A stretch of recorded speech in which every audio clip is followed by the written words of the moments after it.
بسم اللہ الرحمن الرحیم۔ روٹس سپورٹ کمپلیکس میں خوش آمدید۔ آج ہم اسلامک روٹس کے بچوں کے ساتھ حدیث کو سیکھیں گے۔ وہ حدیث کیا ہے؟ نبی کریم علیہ السلام نے صحابہ اکرام سے پوچھا مفلس کون ہے؟ صحابہ اکرام رضوان اللہ اجمعین نے اپنے اپنے معنی کے اندر جواب دیا۔ کیا جواب دیا؟ صحابہ اکرام نے جواب دیا مفلس وہ ہے جس کے پاس پیسے نہ ہو، ساز و سامان نہ ہو، جس کے پاس ضرورت کی اشیاء نہ ہو۔ نبی کریم علیہ السلام نے فرمایا میں بتاتا ہوں مفلس کون ہے۔ نبی کریم علیہ السلام نے فرمایا مفلس وہ ہے جو قیامت کے دن تشریف لائے، قیامت کے دن تشریف لائے، اس کے پاس ڈھیروں نیکیاں ہوں، اس نے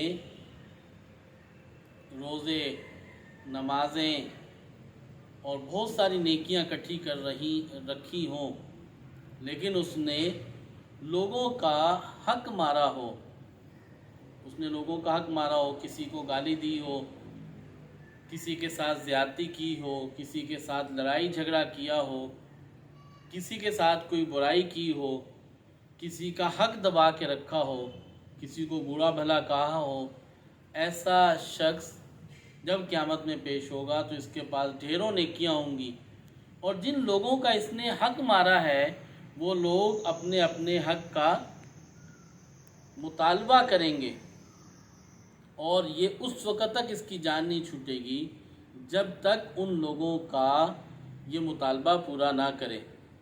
تو قیامت کے دن پتہ ہے کیا ہوگا؟ قیامت کے دن اس کی نیکیاں ان لوگوں کو دی جائیں گی جس کا جو بھی حق ہوگا۔ اسی کو ایک تجربے کے ساتھ ہم سمجھ لیتے ہیں۔ جیسے یہ وہ شخص ہے جس کے پاس بہت زیادہ نیکیاں ہیں، یہ ڈھیروں نیکیاں لے کر آیا ہے، اور یہ ایک حقدار ہے، یہ ایک دوسرا حقدار ہے، یہ تیسرا حقدار ہے، اور یہ چوتھا اور پانچواں حقدار ہے۔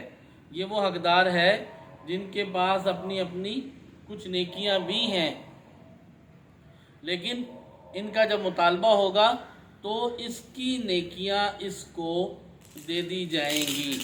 اب اس نے مطالبہ کیا تو اس نے اپنی نیکیاں اس کو دے دی، اور پھر اسی طرح سے دوسرا حقدار آ جائے گا، اس کی نیکیاں دوسرے حقدار کو دے دی، اور حتیٰ کہ اس کی نیکیاں تیسرے حقدار کو بھی دے دی جائیں گی، اور اس کی ساری نیکیاں ختم ہو جائیں گی۔ اب اس کے پاس کوئی بھی نیکیاں نہیں بچی، اس نے اپنی نیکیاں تقسیم کر دی، اور اب اس کے پاس کوئی نیکی نہیں بچی، لیکن دو حقدار تو اور بھی ابھی باقی ہیں، لیکن یہ حقدار ہیں ان کے پاس نیکیاں بھی نہیں ہیں اور ان کے پاس تو گناہ ہیں، تو ان کے گناہ پھر اس کو دے دیے جائیں گے۔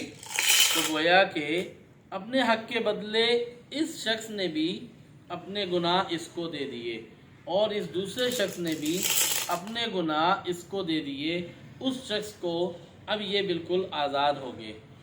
حدیث میں آتا ہے جس کا مفہوم یہ ہے کہ انسان اپنی نیکیاں دے گا حتیٰ کہ اس کی ساری نیکیاں ختم ہو جائیں گی، اب اس کے پاس دوسروں کو دینے کو کچھ نہیں ہوگا۔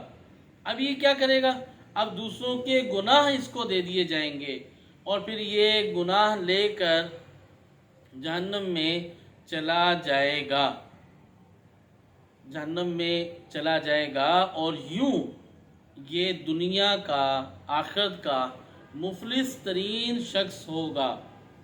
لہذا ہمیں اس بات کو سمجھنا چاہیے کہ ہم ایک تو چلتے پھرتے استغفار کریں، اور دوسرا جس کسی کا بھی حق ہم سے مارا گیا ہو اس سے دنیا کے اندر ہی معذرت کر لیں اور اس کا حق ادا کر دیں، اور کسی کو گالی نہ نکالیں، کسی کے ساتھ جھگڑا نہ کریں، کسی کے پیسے کو ہڑپ نہ کریں، کسی کا سامان، مال، جو بھی اس کی چیز ہے اس کی اجازت کے بغیر اسے استعمال نہ کریں، تو ہم انشاءاللہ العزیز آخرت کے دن مفلس لوگوں میں شمار نہیں ہوں گے۔